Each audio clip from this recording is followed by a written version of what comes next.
Hello friends, law lecture में आप सब लोगों का स्वागत है। आज हम लोग बात करने वाले हैं इंटरप्रिटेशन ऑफ स्टैट्यूट्स में एक्सटर्नल एड के बारे में।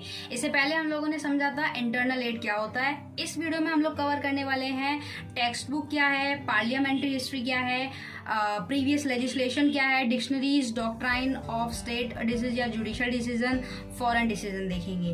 देखो, दो तरीके के एड होते हैं। सबसे पहली बात होती है जो एड वाली वीडियो है, यानी कि इंटरप्रिटेशन ऑफ स्टैट्यूट में दो तरीके के एड है, इंटरनल और एक्सटर्नल।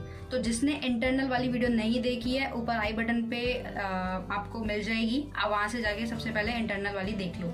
अब एक्सटर्नल एड क्या होता है भाई? देखो, एक्सटर्नल एड जैसे इंटरनल एड तो आंतरिक रूप से सहायता ले रहा है, इंटरप्रेटेट कर रहा है कोर्ट किसी लॉ को या रूल को।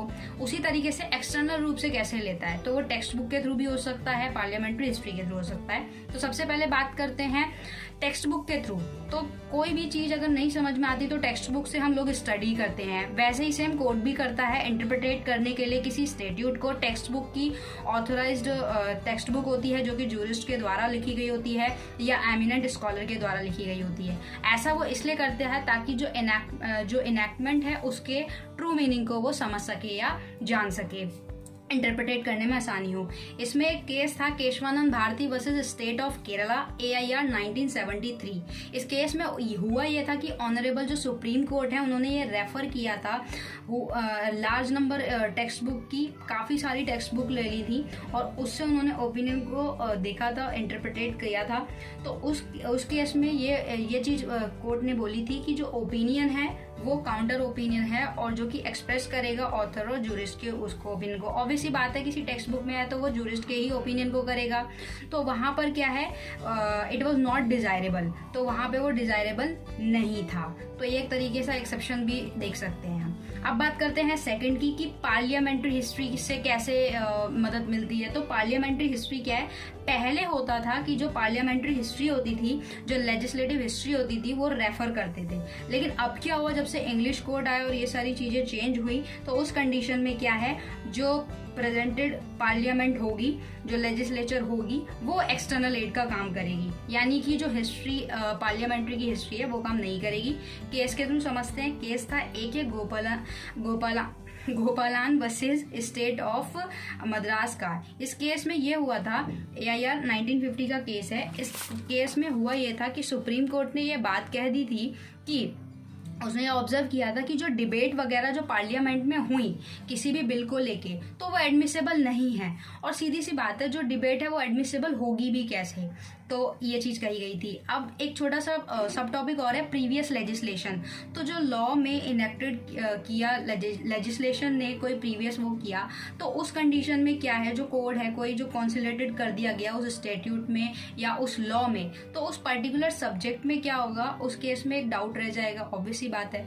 तो जो प्रीवियस एक्ट होगा, उस प्रीवियस एक्ट को लेकर क्या होता है, प्रीवियस एक्ट पे कि भाई पहले तो इस लॉ को लेके या इस एक्ट को लेके ये चीज हुई थी, तो वो जो प्रीवियस एक्ट होगा, तो सीधी सी बात है, उस प्रीवियस एक्ट को लेके जो डिटरमाइन करेगा, जो इंटरप्रिटेशन करेंगे, वो सेम वर्ड को लेके कहेंगे और डिफरेंट सेक्शन पे होगा। केस लॉ से समझते हैं। गुलाबचंद वर्सेस कुदाली का केस था, जिसमें कोर्ट ने ये चीज कही थी कि जो स्टैट्यूट है उसका जो जनरल रूल है और जो ग्रामेटिकल ऑर्डिनरी सेंस है वो जो है वो मानी जाएगी। ऑर्डिनरी जो जनरल उसकी ग्रामेटिकल सेंस है उसको इंटरप्रेटेट किया जाएगा।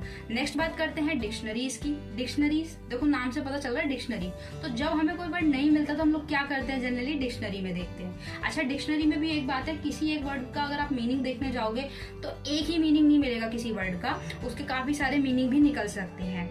तो उसमें क्या हुआ कि कोर्ट जो है वो डिक्शनरी मीनिंग भी कर सकती है और इसको परमिसेबल भी करती है कि डिक्शनरी मीनिंग जरूरी है और वो देख भी सकती है। क्यों देख सकती है? ताकि उस इनेक्टमेंट के ट्रू मीनिंग तक पहुंच सके। लेकिन डिक्शनरी मीनिंग वो उसको मानेगी या क्लियर मीनिंग उससे होगा ही होगा फ्रॉम लॉ का, ऐसा कोई जरूरी नहीं है।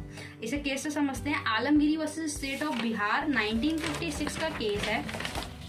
इस केस में क्या हुआ था, सुप्रीम कोर्ट ने ये बात कही थी कि कुछ वर्ड ऐसे होते हैं जो टफ होते हैं, ठीक है, सीधी सी बात है, काफी बार ऐसे वर्ड होते हैं जो टफ होते हैं। तो वहां पर क्या है, जो डिक्शनरी मीनिंग है उस पर्टिकुलर वर्ड का वो ट्रू मीनिंग है ऐसा जरूरी नहीं है। तो इसीलिए जो प्रेजेंट में कॉन्टेक्स्ट होगा उसको इंटरप्रिटेट किया जाएगा और उसको माना जाएगा। नेक्स्ट बात करते हैं डॉक्ट्राइन ऑफ स्टेट डिसीज, जिसे जुडिशियल डिसीजन भी कहते हैं। तो एक चीज तो है, जब सुप्रीम कोर्ट या क्या होता है कि जो प्रीवियस डिसीजन दे दिए होते हैं सुप्रीम कोर्ट और हाई कोर्ट के ही, तो जो लोअर कोर्ट होते हैं वो क्या करते हैं, ताकि जिससे टाइम भी बचे, तो वो जुडिशियल जो सुप्रीम कोर्ट के जो डिसीजन है उसी केस से रिलेटेड या उसी ऐसा कोई मैटर आ जाता है, तब उस कंडीशन में उस जुडिशियल डिसीजन को क्या कहते हैं, एक तरीके से देते हैं कि भाई सुप्रीम कोर्ट ने उस केस में तो इस तरीके से कहा था, तो लोअर कोर्ट उसको एक तरीके से मानती है। लेकिन सुप्रीम कोर्ट अपने ही डिसीजन को मानने के लिए जरूरी नहीं कि वो अपने ही डिसीजन को माने,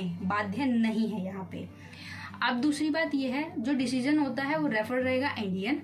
अगर कोई फॉरेन है तो इट शुड बी एंश्योर करना होगा कि फॉरेन कंट्री जो है, देखो पहले क्या होता था ना कि फॉरेन कंट्री से ही काफ़ी सारे लॉ ऐसे हैं, इवन कॉन्स्टिट्यूशन ऑफ इंडिया भी जो है काफ़ी सारी कंट्रीज से लिया गया है।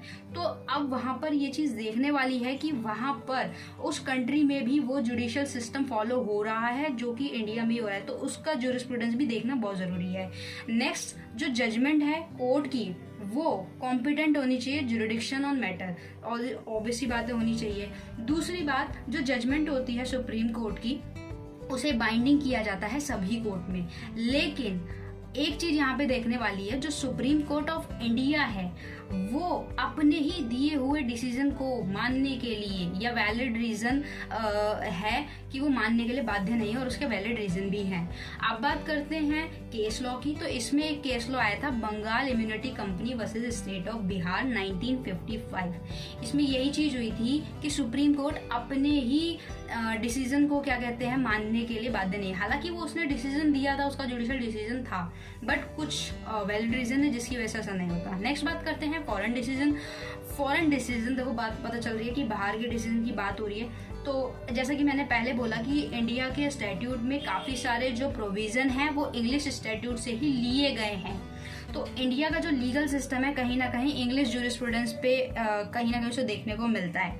तो एक केस के थ्रू समझते हैं, MC Mehta versus union of India का केस था, जिसमें सुप्रीम कोर्ट ने ये बात कही कि हालांकि काफ़ी सारे जो मॉड्यूल हैं या जो जूरिस्प्रूडेंस है वो इंग्लिश जूरिस्प्रूडेंस से लिए गए हैं, लेकिन सुप्रीम कोर्ट बाउंड नहीं है फॉरेन कोर्ट के डिसीजन को मानने के लिए। तो ये है external aid of interpretation of statutes. इस वीडियो में इतना ही, मिलते हैं नेक्स्ट वीडियो के साथ। वीडियो अच्छी लगे तो लाइक करना, चैनल पे नए हो तो सब्सक्राइब करके बेल आइकन जरूर प्रेस कर देना।